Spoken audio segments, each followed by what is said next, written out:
Democracy emerged as the form of government of a small city-state in Athens about 2500 years ago.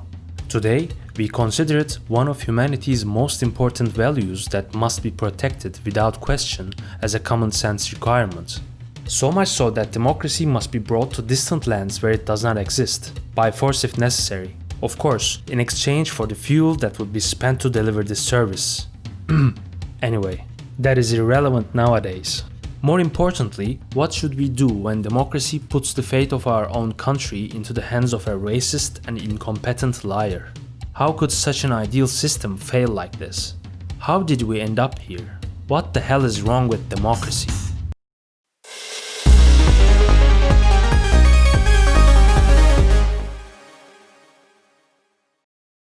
First of all, it should be noted that the concept of democracy has undergone a lot of alterations since it was first introduced. Many distinct forms of government in different epochs and geographies were implemented under the name of democracy throughout history. So there are many different types of it. The type that we handle here is representative democracy, which is the form of government almost all Western countries have today.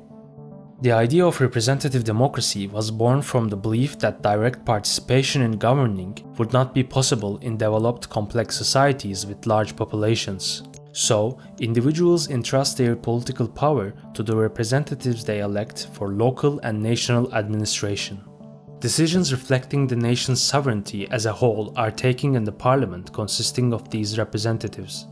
However, in this type of democracies such as the United States and Turkey, legislative and executive branches, which are the parliament and the head of state respectively, may also exist separately. At least it should be like that in theory. However, this is not always the case. Often things go down in democracies, and greedy politicians start to disregard people who give power to them for the sake of personal gain. According to German-Italian sociologist Robert Michels, this is the iron law of oligarchy. The tactics required for a democratic establishment to succeed also cause certain people to become a powerful elite group. Today, we can consider these groups as the administrative team of political parties. Power holders who have attained sufficient capacity begin to control who can access which information in order to protect and increase their potency. The electoral base and party members, acting with the motive that loyalty will be rewarded, stop holding the administrative team responsible for their actions, which means disabling their supervision. As a result, democracy turns into an instrument, a convenient disguise for oligarchy, through the legitimization of this elite group's sovereignty. This deficit, created by the democratic system itself, brings along corruption. It is not certain that the rulers who are used to holding power would not interfere with the elections, which is the main control mechanism of democracy, not to lose their positions. Thus, they may resort to bribery, threats, use of violence or fraud to cheat during the election process. At the same time, controlling public opinion through manipulation is a frequently applied method, especially in our post-truth era, where mass media are more effective than ever. This capability of media to shape opinions enables politicians to receive the exact results they want from democracy. In addition to misinformation and fake news, social media bots and search engine algorithms are also tools that serve this purpose.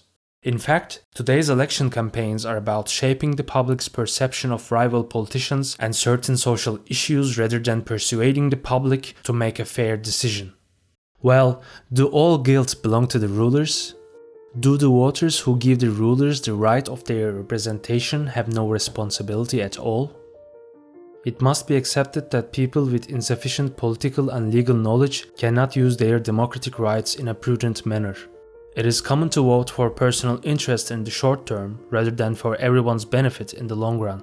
The vast majority of voters are essentially biased people who lack the information needed to make a conscious decision.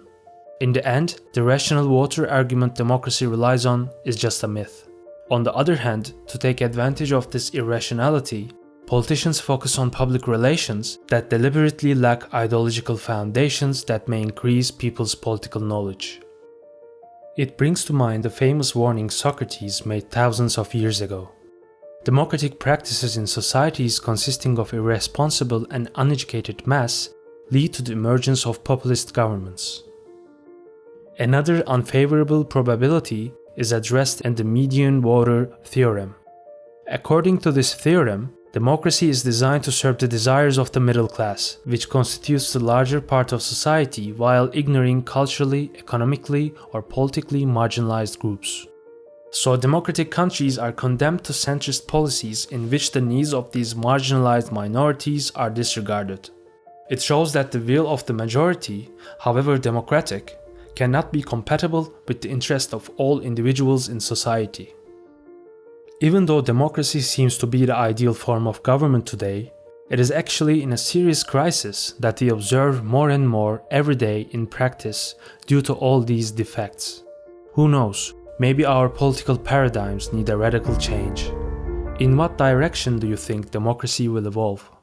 What are the forms of government that can be an alternative to democracy in our age? Share your opinions with us in the comment section, and please don't forget to like this video, subscribe to our channel, and check out our other content.